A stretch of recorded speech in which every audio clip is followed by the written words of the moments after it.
বিসমিল্লাহির রহমানির রহিম।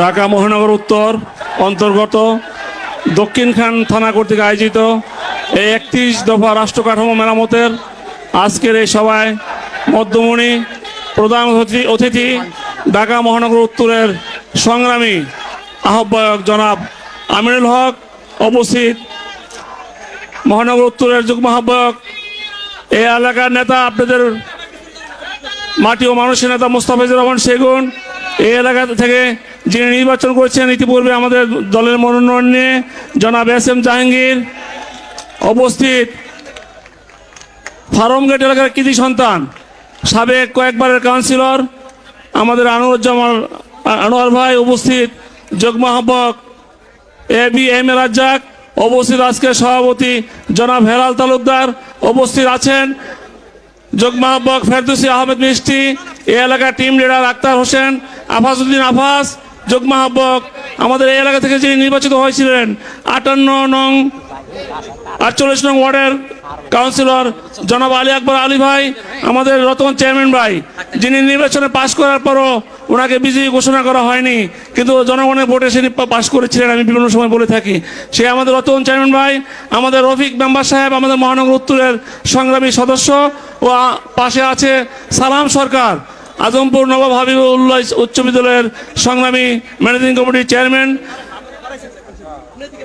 সালাম সরকার সহ উপস্থিত বিএনপির সকল অঙ্গ সংগঠনের নেতৃবৃন্দ, আমার সম্মুখে উপস্থিত এই এলাকার বিএনপির নেতৃবৃন্দ এবং আশেপাশের এলাকা থেকে আগত বিএনপির নেতৃবৃন্দ, সংগ্রামী বন্ধুগণ, আমার সংগ্রামী সালাম গ্রহণ করুন। আসসালামু আলাইকুম। আমি সংক্ষেপে রাষ্ট্র কাঠামো মেরামতের বিষয়ে আমাদের আহ্বায়ক সাহেব ইতিমধ্যে বিস্তারিত বলেছে। আমরা যেহেতু এটা কর্মশালা, আমি এই বিষয়ে দুইটা কথা বলতে চাই। একটি হচ্ছে বর্তমান বিচার ব্যবস্থার সংস্কারের জন্য জুডিশিয়াল কমিশন গঠন, এটা আমাদের একটা লক্ষ্য উদ্দেশ্য আছে, 31টার মধ্যে এটা একটা। সুপ্রিম জুডিশিয়াল কাউন্সিল পুনর্প্রবর্তন, আগে সুপ্রিম জুডিশিয়াল কাউন্সিল ছিল কিন্তু শেখ হাসিনা বন্ধ করে দিয়েছিল, এটা আমরা আবার পুনঃপ্রবর্তন করতে চাই এবং সংবিধানের আলোকে বিচারপতি নিয়োগ করতে চাই। যদি সংবিধানের আলোকে বিচারপতি নিয়োগ হইতো, সত্যিকারের বিচারক যদি বিচার করত, তাহলে কি আমাদের নেতা তারেক রহমানের মিথ্যা মামলা সাজা হইতো? আমার নেত্রী 3 বারের প্রধানমন্ত্রী খালেদা জিয়াকে ছোট্ট একটা মিথ্যা মামলা দিয়ে তাকে সাজা দিয়েছে 10 বছর, এটা কি হইতো? আমরা এই জন্য চাই, এটা সংস্কার চাই। বিএনপি তারেক রহমানের নেতৃত্বে যদি ক্ষমতা আসে বাংলাদেশে, আলহামদুলিল্লাহ বিশ্বাস করি আসবে, তাহলে আমরা বর্তমান বিচার ব্যবস্থা সংস্কার করব এবং সংবিধানের আলোকে বিচারপতি নিয়োগ করব আমরা, ইনশাল্লাহ। এটা আমাদের একটা এম, আমাদের পার্টির এম। আরেকটা হচ্ছে 26 নম্বরে, সেটা হচ্ছে সবার জন্য স্বাস্থ্য। এক সময় কিন্তু সবার জন্য স্বাস্থ্য ছিল না, আমরা সবার জন্য স্বাস্থ্য নিশ্চিত করতে চাই এবং সার্বজনীন চিকিৎসা ব্যবস্থা কার্যকর করা, প্রাথমিক প্রতিরোধমূলক স্বাস্থ্যসেবা নিশ্চিত করার লক্ষ্যে পর্যাপ্ত সংখ্যক প্রশিক্ষিত নারী পুরুষ পল্লী স্বাস্থ্যকর্মীর ব্যবস্থা করা এবং সংক্রামক ও অসংক্রামক রোগের চিকিৎসা, শিক্ষা ও গবেষণা সুবিধা নিশ্চিত করা। বন্ধুগণ, 70 বছর চিকিৎসা ব্যবস্থা সম্পর্কে আপনারা ভালোই জানেন। এদেশে রাষ্ট্রীয় যে পিজি হাসপাতাল বলেন বা বিভিন্ন যে রাষ্ট্রীয় ঢাকা মেডিকেল কলেজ বলেন, সেখানে ভালো সুযোগ সুবিধা পেয়েছে রাষ্ট্রের যারা কর্মকর্তা ছিল, মন্ত্রী এমপিরা ছিল, শেখ মুজিবের পরিবারের সদস্যরা ভোগ করত, কিন্তু সাধারণ জনগণের জন্য এটা উন্মুক্ত ছিল না। আমার নেতা তারেক রহমান বলেছে, যদি আল্লাহর রহমতে জনগণের ভোটে বিএনপি যদি ক্ষমতা আসে, তাহলে ইনশাআল্লাহ সকলের জন্য চিকিৎসা ফ্রি করা হবে ইনশাআল্লাহ। আমরা এটা চাই, আপনারা দোয়া করবেন, মানুষকে বুঝাবেন, মানুষ কেন আমাদেরকে ভোট দিবে এইসব বুঝাতে হবে, মানুষ বুঝলেই তো আমাদেরকে ভোট দিবে। সেগুন সাহেব কি বলেছে, ভোট কিন্তু আর রাতে হবে না, দিনে ভোট হবে। এজন্য জনগণের ভোটে আমাদের ক্ষমতা আসতে হবে, ভোট না বলে কিন্তু ক্ষমতা আসার কোনো সুযোগ নাই। ভাইয়েরা, আপনারা খেয়াল রাখবেন, আমাদের জনগণের পাশে থাকতে হবে, জনগণের পাশে থেকে কাজ করতে হবে। আমি একটা 1981 সনে একটা ভিডিও দেখেছি শহীদ রাষ্ট্রপতি জিয়া রহমানের, ওনার মৃত্যুর পর এই ভিডিওটা হয়েছিল। আমার নেত্রী বেগম খালেদা জিয়া, ওনার 2 ছেলে আরাফাত কুকু এবং ভারপ্রাপ্ত চেয়ারম্যান তারেক রহমান, ওই ভিডিওতে দেখা যাচ্ছে, আপনারা দেখবেন, সার্চ দিয়ে দেখতে পারেন। সেখানে আমরা দেখেছি শহীদ রাষ্ট্রপতি জিয়া রহমান তার প্যান্ট খাটো করে, তার প্যান্ট সিলাইয়া তারেক রহমানকে দিত। আপনারা কি দেখছেন এই ভিডিওটা? রাষ্ট্রপতি জিয়া রহমানের প্যান্ট উনি ইউজ করার পর ওইটা কেটে ছোট করে তারেক রহমান ইউজ করতো, তার ছোট ভাই আরাফত রহমান কুকু ইউজ করতো। আমরা কি হয়েছি? আমরা শহীদ রাষ্ট্রপতি জিয়া রহমান একজন কর্মী। শহীদ রাষ্ট্রপতি জিয়া রহমানের ছেলেরা যদি তার প্যান্ট পরতে পারে, আমরা তো অনেক বড় নেতা হয়ে যাইনি, তাই না? আমাদের খেয়াল রাখতে হবে। আমাদের বিএনপি এখনো ক্ষমতা আসেনি, এখনই বিভিন্ন ধরনের অভিযোগ আমরা শুনতে পাচ্ছি। আমাদের এই ধরনের অভিযোগ আসলে আমরা কিন্তু আমাদের দলও ক্ষতিগ্রস্ত হবে, আপনারা ক্ষতিগ্রস্ত হবে, এদিকে খেয়াল রাখতে হবে। বন্ধুরা আমার, বন্ধুগণ, আমরা অনেক কষ্ট করেছি, অনেক ত্যাগ স্বীকার করেছি। আমরা বলতে চাই, যারা কষ্ট করেছেন এবং ত্যাগ করছেন, ত্যাগীদেরকে নিয়ে আমরা ইনশাআল্লাহ সামনে কমিটি গঠন করা হবে। বিএনপির দূর সময় আমাদের আমিনুল হক সাহেব উনি কিন্তু অনেক কষ্ট করে পার্টিকে সংগঠিত করার চেষ্টা করছেন, আমাদেরকে সবাইকে নিয়ে আগলে রাখার চেষ্টা করেছেন। ডিবি ওনাকে ধরে নিয়ে গেছিল, অনেক শারীরিক টর্চার করেছে, তারপর আমাদের সাথে জেলখানা থেকে আমাদের সাথে কথা বলে আন্দোলন সংগ্রাম চালিয়ে যাওয়ার জন্য দিক নির্দেশনা দিত। ওই সময় আমরা অনেকের খুঁজে পাই নাই, অনেকের মোবাইল বন্ধ ছিল, শুনেছি অনেকে কক্সবাজার গিয়া আরাম আয়েশ করেছে। সেই ধরনের কর্মী কি আমাদের দরকার আছে বন্ধুরা? আমরা ওই ধরনের কর্মী চাই না।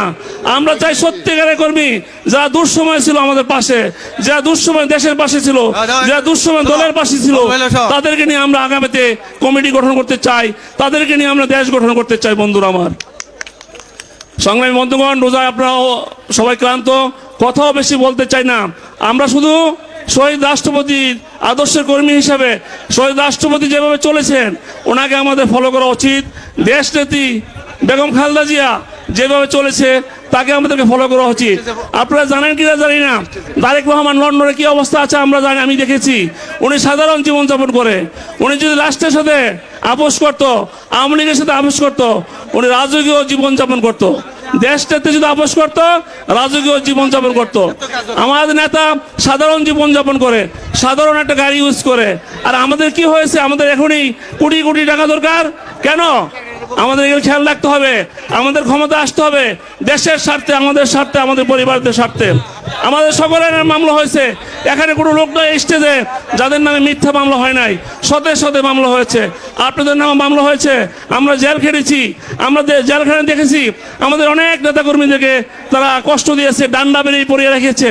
আমাদের চোখের পানি কিন্তু আল্লাহ কবুল করেছে। আল্লাহ শেখ হাসিনাকে গজব নামাইছে। আমি অনেক সময় বলে থাকি ফেরাউন, শেখ হাসিনা ছিল একটা নব্য ফেরাউন। ফেরাউন তার দলবল নিয়ে সাগরে ডুবে মরছে, শেখ হাসিনা তার দলবল নিয়ে ইন্ডিয়া গিয়ে মরছে। বন্ধুগণ, আর কথা বলতে চান, আজান হচ্ছে। এই দেশের উন্নয়ন কে করছে ইতিমধ্যে আপনারা শুনেছেন, সেগুন সাহেব বলেছে। একটা কথা সেগুন সাহেব বলতে পারে নাই, গ্যাসটা কে দিছে এই দেশে? এই দক্ষিণখানে গ্যাস কে দিছে? ডক্টর খন্দকার মোশাররফ গ্যাস মন্ত্রী ছিল, বিএনপি দিছে, বিএনপির মন্ত্রী ছিল দেখে সে পারছে। সুতরাং আমরা দেশের মানুষের পাশে আছি। দেশকে আমরা এগিয়ে নিতে হলে দেশের মানুষের পাশে থাকতে হবে। তারেক রহমান বলেছে তৃণমূলে যেতে হবে, তৃণমূলে গেলে তৃণমূলে মানুষের মন জয় করলে আমরা ভোট পাবো, এবং জনগণের ভোট পেলে আমরা পাস করে দেশকে আমরা এগিয়ে নিয়ে যেতে পারবো। আমরা চাই আগামীতে তারেক রহমানের নেতৃত্বে একটা সুন্দর বাংলাদেশ গঠন হোক। ওনার নেতৃত্বে বাংলাদেশ যদি বিএনপি ক্ষমতা আসে, মানুষের সকল চাহিদা ইনশাল্লাহ পরিপূর্ণ হবে ইনশাল্লাহ। আমি আর কথা বলতে চাচ্ছি না, সংক্ষেপে শেষ করতে চাচ্ছি। আপনাদের সবাইকে ধন্যবাদ জানাচ্ছি। রোদ্রের মধ্যে রোজা রেখে আপনারা এসে একটা সফল প্রোগ্রাম করেছেন। আমাদের হেলাল তালুকদারও ধন্যবাদ জানাচ্ছি। আপনার নেতৃত্বে আপনারা সবাইকে নিয়ে যে একটা সুন্দর সাবলীল প্রোগ্রাম করেছেন। আমাদের আমিনুল হক সাহেব শত ব্যস্ততা থাকা সত্ত্বেও আজকে অনেক এসে আমাদের প্রোগ্রামটাকে উনি সুন্দর সাবলীল করেছেন। উনি আসার ফলে আরো সুন্দর হয়েছে প্রোগ্রামটা। অবশ্যই উনি সব প্রোগ্রামেই যে থাকে, সব প্রোগ্রামে যাবেন। আমরা আশা করি ইনশাল্লাহ আগামী তো এইভাবে এমনিভাবে আমরা প্রোগ্রাম সাকসেস করতে পারবো। শেষ কথা হচ্ছে, আগামীকাল আমাদের যে প্রোগ্রামটা হবে ক্যান্টনমেন্ট, সেখানে ঢাকা শহরের সকল থানার প্রেসিডেন্ট সেক্রেটারি সহ যুগ্ম আহ্বায়ক, সকল ওয়ার্ডের প্রেসিডেন্ট সেক্রেটারি আপনারা থাকবেন। আপনাদের সবাইকে ধন্যবাদ জানাচ্ছি। পরিশেষে শেষ কথা, রোজার পূর্বে ইফতারির পূর্বে দোয়া কবুল হয়। আমার নেত্রী খালেদা জিয়ার জন্য দোয়া করবেন, তারেক রহমানের জন্য রোজা রেখে দোয়া করবেন। ইনশাল্লাহ আমরা বিশ্বাস করি আপনারা দোয়া করলে আমার নেত্রী সুস্থ হয়ে দেশে ফিরে আসবে, এবং আমার নেতা ভারপ্রাপ্ত চেয়ারম্যান তারেক রহমান দেশে এসে বিএনপির হাল ধরে দেশের মানুষের পাশে থেকে দেশ সেবা করতে পারবে। আপনাদের সবাইকে ধন্যবাদ। খোদা হাফেজ। বাংলাদেশ জিন্দাবাদ। তারেক রহমান জিন্দাবাদ। আসসালামু আলাইকুম।